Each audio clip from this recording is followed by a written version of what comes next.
ग्राम प्रधान रतसड़ कला स्मृति सिंह ने अपने एनजीओ आक्सा वेलफेयर सोसाइटी के माध्यम से डीएम बलिया को सौंपा पूर्वांचल का पहला कोविड-19 सैंपल कलेक्शन बूथ बिना, जिसका जिलाधिकारी ने उद्घाटन किया। और आपको बता दें कि यह बिना पीपीई किट पहने सैंपल लेने वाली यह बूथ स्वास्थ्य कर्मियों और चिकित्सकों को संभावित संक्रमण से बचाने वाला बूथ पीपीई किट पहनने पर होने वाले खर्च में भी लाएगा कमी।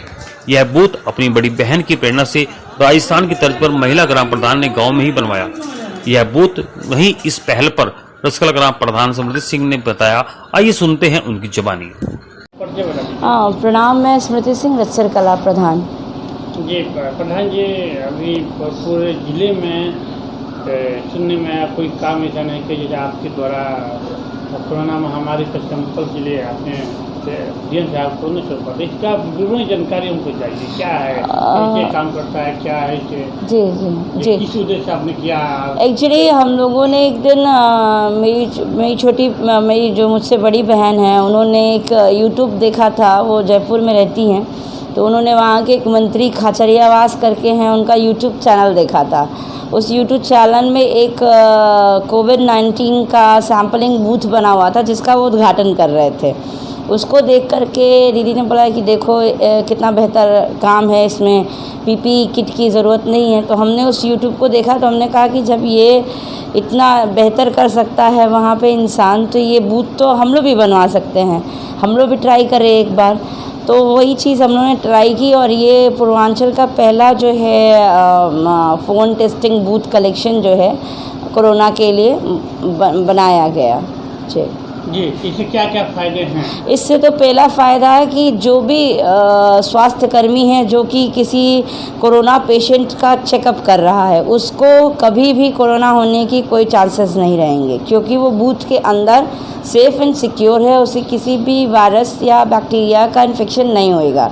दूसरा, इसमें पीपीई किट जो होती है, जिसको पहनने से बहुत ज़्यादा पसीना निकलता है, गर्मी काफ़ी है, और वो जो पीपीई किट रहती है ऊपर से लेके नीचे तक पैक रहती है, उससे बचा जा सकता है। तीसरा फ़ायदा ये होगा कि सरकार का बेवजह पीपीई किट में पैसा जो है इन्वेस्ट नहीं होगा, क्योंकि पीपीई किट एक टाइम यूज़ के लिए होता है।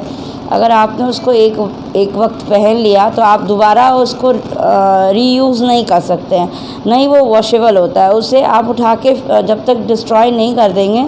दूसरा, पीपीई किट जो है आपका इतना महंगा है और उसकी सप्लाई इतनी कम है, इसके मद्देनज़र ये जो फ़ोन टेस्टिंग बूथ कलेक्शन है वो बहुत ही अच्छा और बेहतर कारगर उपाय होगा कोरोना को देखते हुए।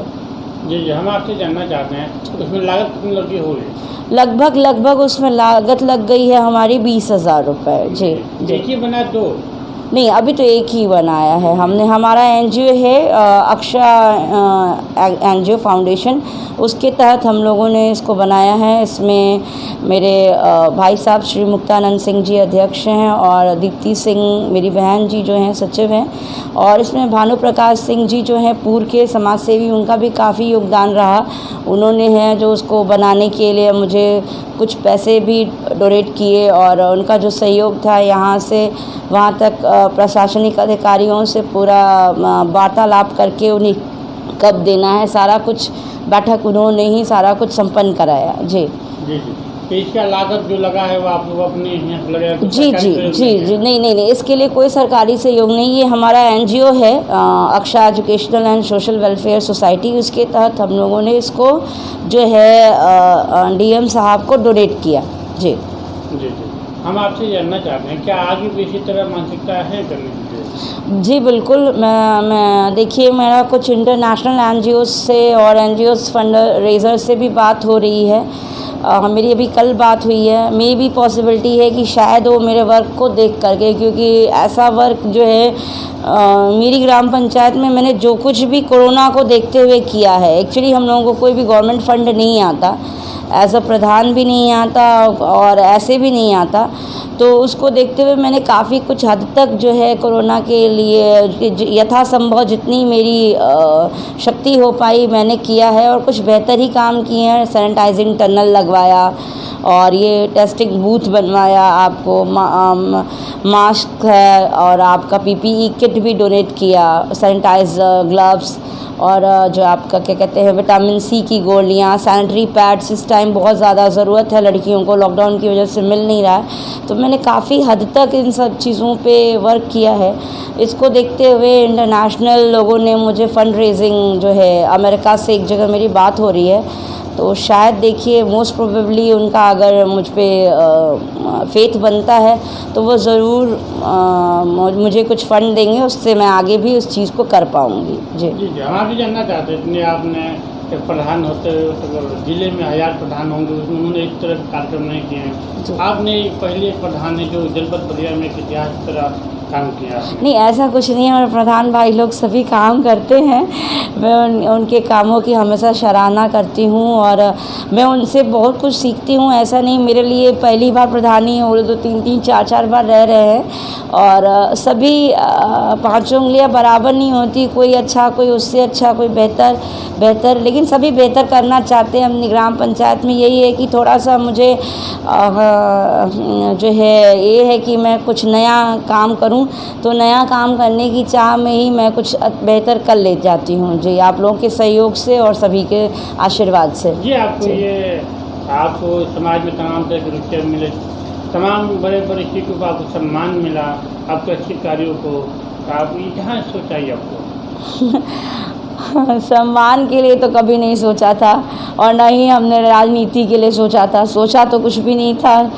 और पापा मम्मी के मृत्युपरांत इलेक्शन हुआ, उसके बाद से जो है मैं इस फील्ड में आई और उसके बाद राजनीति को मैंने पूरा तरीके से सामाजिक जो कार्य है उसमें परिणत कर दिया। और राजनीति केवल मेरे लिए हमेशा यही रहा कि मेरे पास अगर मेरी जनता के अलावा भी किसी भी जगह का कोई भी इंसान आ जाए और अगर वो मेरे यहाँ आता है, मेरे से कुछ भी मांगता है या उसकी कोई भी चाहना रहती है, तो उसको किसी हद तक मैं पूरा करने की, किसी भी तरीके से हेल्प दे करके पूरा करने की कोशिश करती हूँ। बस यही। जी, कल माननीय प्रधानमंत्री जी ने भी पैकेट दिया है, इस पर क्या करना चाहते हैं? जी, देखिए अभी तक तो उसके बारे में मुझे कुछ ज़्यादा नॉलेज नहीं है कि वो किस तरीके से क्या कैसे बटेगा या कैसे मिलेगा।